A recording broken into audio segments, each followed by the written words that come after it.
શ્રી ગણેશાય નમઃ. તો આજે આપણે વાંચીશું કર્મયોગ. અર્જુન ઉવાચ. અર્જુને પૂછ્યું, હે જનાર્દન, જો આપ બુદ્ધિ જ્ઞાનને કર્મ કરતા ચડિયાતા માનો છો, તો હે કેશવ, મને આ ઘોર કર્મમાં આપ શા માટે છોડી રહ્યા છો? આપ આપના દ્વિઅર્થી વચનથી મારી બુદ્ધિને મોહ પમાડી રહ્યા છો. આપ મને એક એવી વાત દ્રઢતાપૂર્વક કહો કે જેથી હું કલ્યાણ પામી જાઉં. શ્રી ભગવાન ઉવાચ. ભગવાન બોલ્યા, શ્રી કૃષ્ણ ભગવાન બોલ્યા, હે નિષ્પાપી અર્જુન, આ મનુષ્ય લોકમાંની બે નિષ્ઠા વિશે મેં અગાઉ કહ્યું જ છે. જ્ઞાનીઓ જ્ઞાનયોગથી અને કર્મયોગીઓ કર્મયોગથી નિષ્ઠા પામે છે. કર્મોનો આરંભ કર્યા વિના મનુષ્ય નિષ્કામ ભાવ અનુભવી શકતો નથી, તેમજ કર્મોના ત્યાગથી સિદ્ધિ પામતો નથી.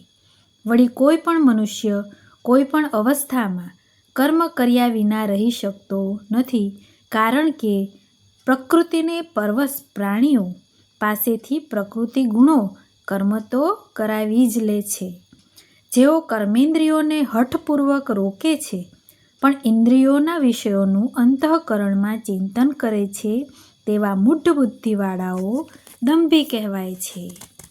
હે અર્જુન, જે મનુષ્ય મનથી ઇન્દ્રિયો પર નિયંત્રણ રાખે અને આસક્તિ રહિત બની કર્મેન્દ્રિયો થકી કર્મયોગનું આચરણ કરે તે જ શ્રેષ્ઠ છે.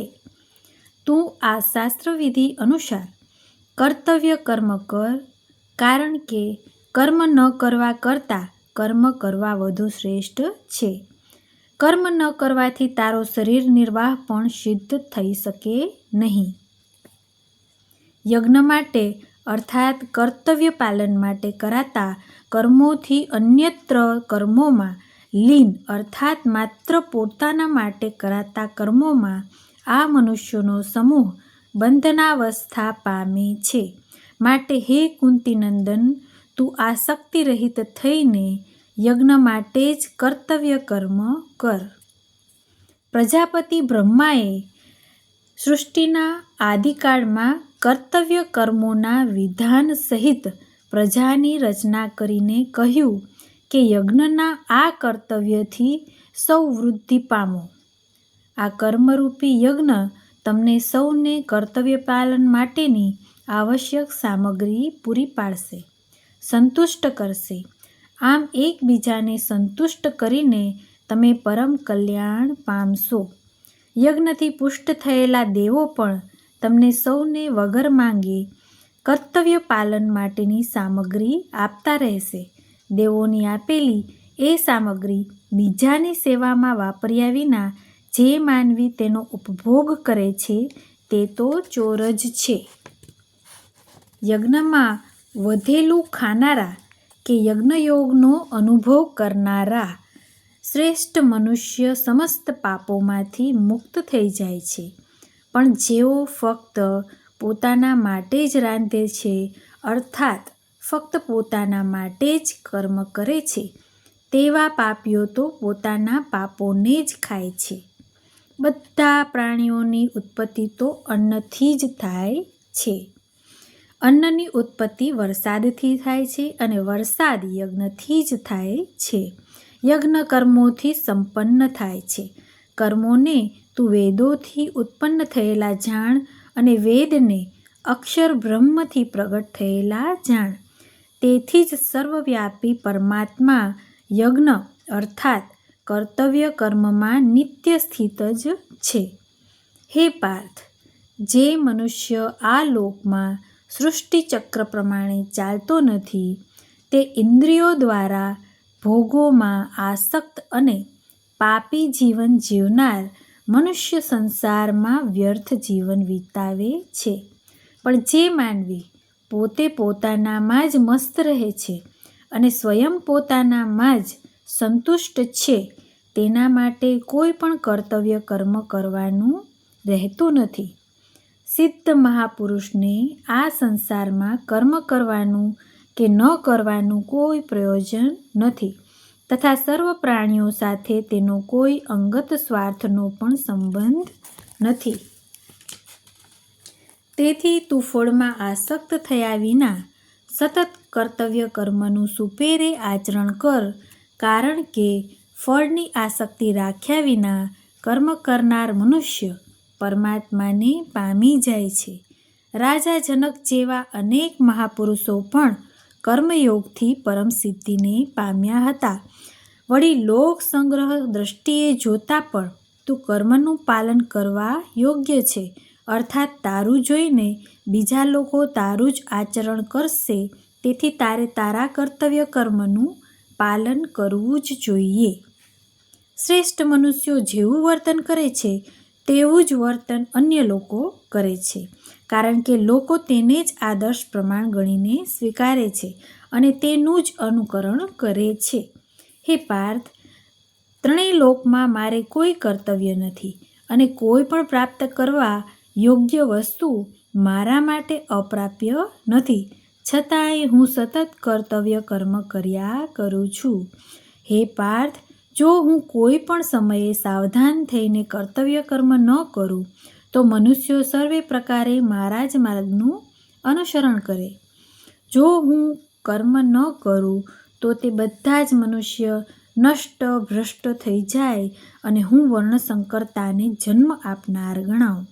વળી આ સઘળી પ્રજાઓનો વિનાશ કરતા બનું. હે ભારત, લોક કલ્યાણ અર્થે આસક્તિ રહિત મહાપુરુષે કર્મમાં આસક્ત મૂઢની પેઠે કર્મ કરવું જોઈએ. ચતુર તત્વજ્ઞ મહાપુરુષે કર્મની આસક્તિવાળા અજ્ઞાની મનુષ્યોની બુદ્ધિમાં બ્રહ્મ ઉત્પન્ન ન થાય તેમ સમસ્ત કર્મો સારી રીતે કરવા તેમજ ક્ષમતા રાખીને સર્વે પાસે કર્મ કરાવવા. બધા જ કર્મો સર્વે રીતે પ્રકૃતિના ગુણો દ્વારા કરાતા હોવા છતાં અહંકારથી મોહ પામેલ અંતઃકરણવાળા અજ્ઞાની મનુષ્યો હું જ કરનારો છું તેવું માને છે.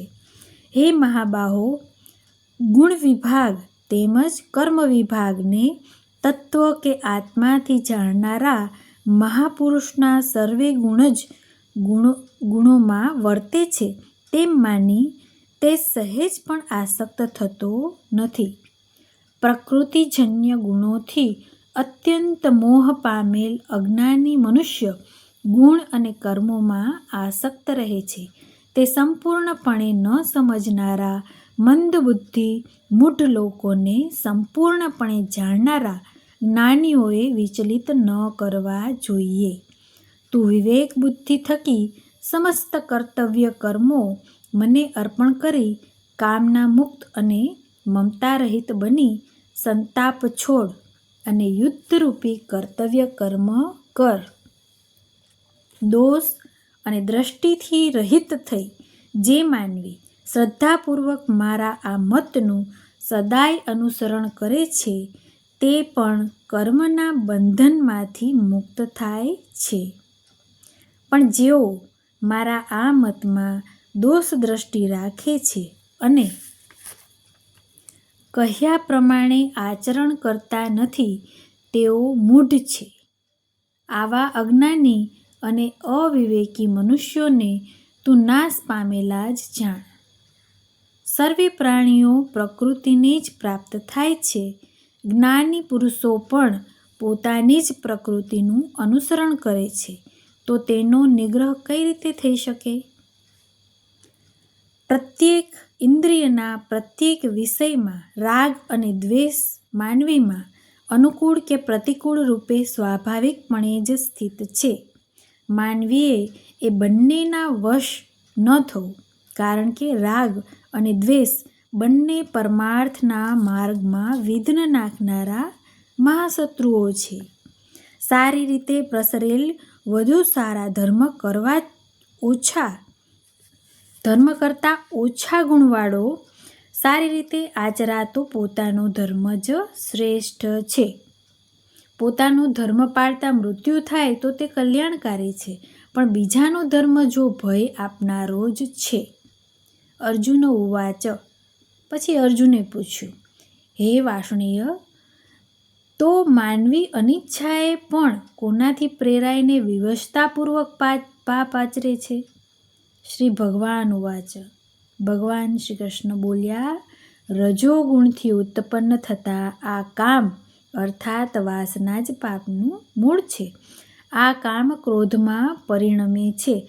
ક્રોધ ઘણું ખાનારોને મહાપાપી છે. તે ભોગોથી તૃપ્ત થતો જ નથી. આમ તેને તું તો તારો દુશ્મન જાણ. જેમ ધુમાડાથી અગ્નિ અને મેળથી દર્પણ તથા ઓરથી ગર્ભ ઢંકાય છે, તે જ પ્રમાણે કામના વાસનાથી જ્ઞાન અને વિવેક ઢંકાયેલા છે. હે કુંતીનંદન, આ અગ્નિની જેમ કદીય તૃપ્ત ન થનાર અને વિવેકીઓને કામનારૂપી નિત્ય વેર દ્વારા વિવેક ઢંકાયેલ છે. ઇન્દ્રિયો, મન અને બુદ્ધિ આ કામનાના રહેઠાણ કહેવાયા છે. આ કામના ઇન્દ્રિયો, મન અને બુદ્ધિ વડે જ્ઞાનને ઢાંકીને દેહાભિમાની મનુષ્યને મોહિત કરે છે. હે ભરતશ્રેષ્ઠ અર્જુન, તું સૌથી પહેલાં ઇન્દ્રિયોને વશમાં કરીને જ્ઞાન અને વિજ્ઞાનનો નાશ કરનારા મહાપાપી કામને બળપૂર્વક મારી નાખ. ઇન્દ્રિયો સ્થૂળ શરીરથી પર શ્રેષ્ઠ, સબળ, વ્યાપક અને સૂક્ષ્મ કહેવાય છે. ઇન્દ્રિયોથી પર મન છે અને મનથી પર બુદ્ધિ છે અને બુદ્ધિથી જે પર છે તે આત્મા છે.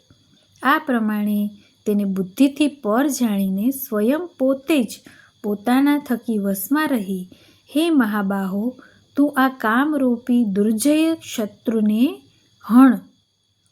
શ્રીમદ્ ભગવદ્ ગીતાના શ્રી કૃષ્ણ અર્જુન સંવાદમાં કર્મયોગ નામનો 3જો અધ્યાય સંપૂર્ણ.